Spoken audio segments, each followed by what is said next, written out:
Porque otra cosa que pasa el fin de semana es que hoy lo retoman, por cierto, de hecho ocurrió ayer domingo, algo que a nosotros nos pegó mucho, tengo que decirlo en una primera instancia, es que, pues lamentablemente, en este programa del Chamuco TV, ya no sale nuestro monero Antonio Helguera.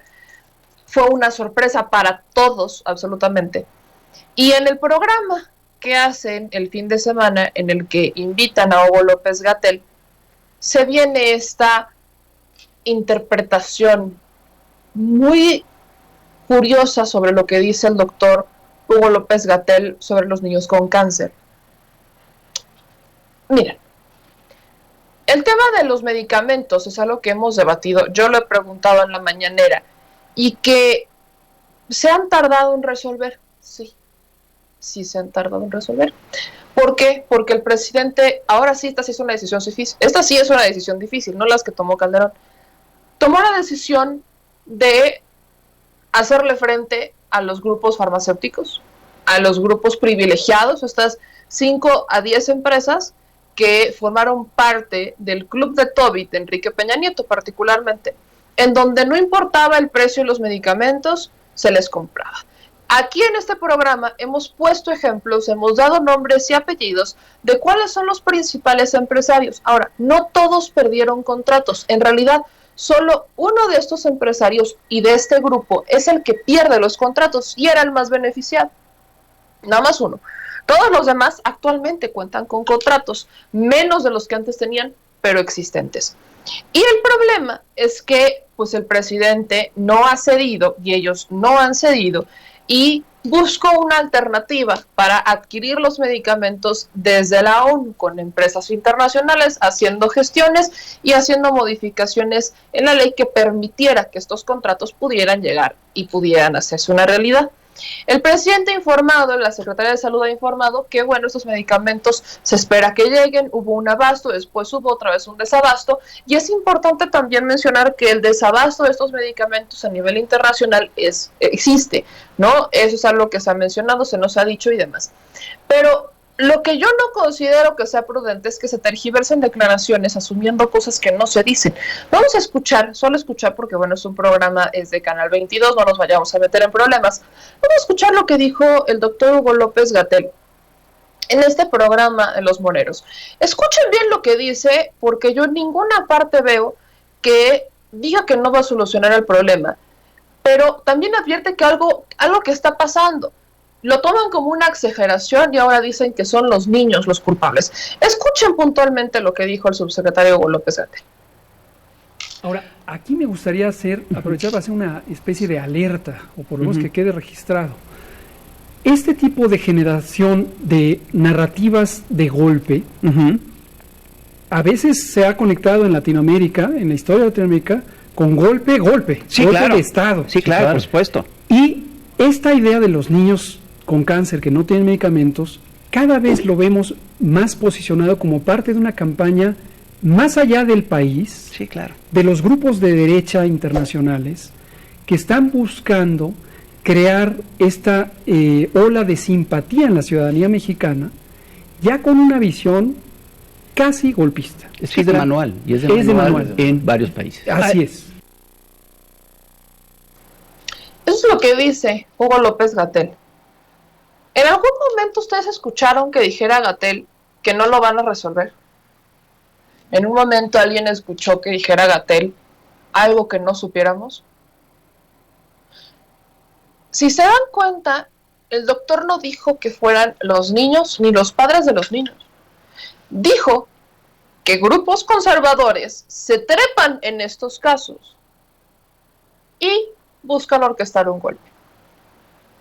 Eso es lo que dijo el doctor Hugo López-Gatell. No dijo algo que no supiéramos, no dijo algo que no estuviera pasando. Creo que ese es lo peor del caso.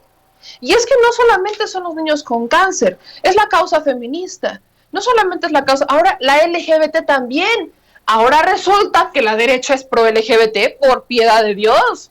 Creo que esa es la mayor incongruencia de la vida. Se dicen pro vida y pro familia, pero lucran con las adopciones. Señoras, señores, si usted de verdad considera que los grupos de derecha son pro vida, son pro familia y son pro salud gratuita, está usted en el error más grande del mundo. Porque lo que quiere la derecha, y siempre ha querido la derecha, es una privatización, que sea a través de la iniciativa privada que se obtenga todo. Y se le olvida que hay gente que no tiene para pagar estos servicios, que hay gente que no tiene para acceder a ellos y solamente dan migajas suficientes con tal de hacerle creer a la gente que han hecho algo para llegar y prometerles en campaña que harán más de eso y que después no les dan ni madres con tal de que voten por ellos, pero les hacen mucho al verbo. Eso es lo que ha pasado año tras año, tras año, tras año, tras año. Discúlpeme usted, pero aquí nadie está diciendo que no se va a resolver el problema. Tampoco es fácil. Y también lo reconoció el presidente. No es fácil, no es algo que hayamos podido resolver todavía, se está buscando la vía, pero sí es una realidad que los grupos de derecha le están dando, se están trepando en algo que no se han trepado antes. ¿Cuándo los vieron ustedes, cuando eran gobierno, treparse en esto? Nunca. Minimizaban la protesta de alguien que quería salud, minimizaban a las personas que les decían, oigan, es que nosotros estamos buscando que le demos servicios de salud a ustedes. Nunca los hemos visto, nunca, absolutamente nunca lo hemos visto. Ahora se quejan y llaman y tildan hasta de demencial a Hugo López-Gatell por decir algo que es una realidad. Se están trepando en temas en los que antes no se trepaban, en los que lucraban. Fíjense ustedes cómo lo hacían a través de organizaciones de la sociedad civil, a través de asociaciones que podían inscribirse como donatarias autorizadas y recibir donaciones del gobierno federal, algo que se les acabó en esta administración. Si alguien no está viendo este panorama es porque no está entendiendo nada. Las organizaciones de la sociedad civil lo que buscaban eran dos objetivos básicos. El primerito de todos, poder, ¿cómo se llama esto que es con los impuestos? Cuando eres donataria, cuando das una donación, deducir impuestos.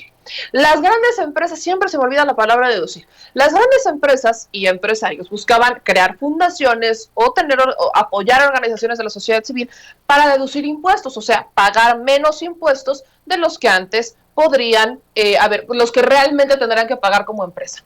¿Por qué? Porque el SAT te permite que si das donaciones, pues tú haces una contribución a la sociedad y puedes deducirlo de los impuestos que pagas. Órale. Y en un segundo punto que buscaban, convertirse en donatarias autorizadas. ¿Para qué? Porque el gobierno federal antes destinaba recursos a las donatarias. ¿Por qué lo hacían? Pues porque para que vieran que el gobierno federal apoyaba tal o cual causa. Pero ¿cuál es la garantía que se tenía de que ese dinero pudiera llegar a donde tenía que llegar? Nadie. ¿Por qué? Porque el gobierno solamente daba la donación, pues ahí está, se hacía el evento, se daba la donación, todos felices y contentos. ¿Y qué pasaba después? Pues ya nadie le preguntaba a la fundación si efectivamente implementó los gastos o no.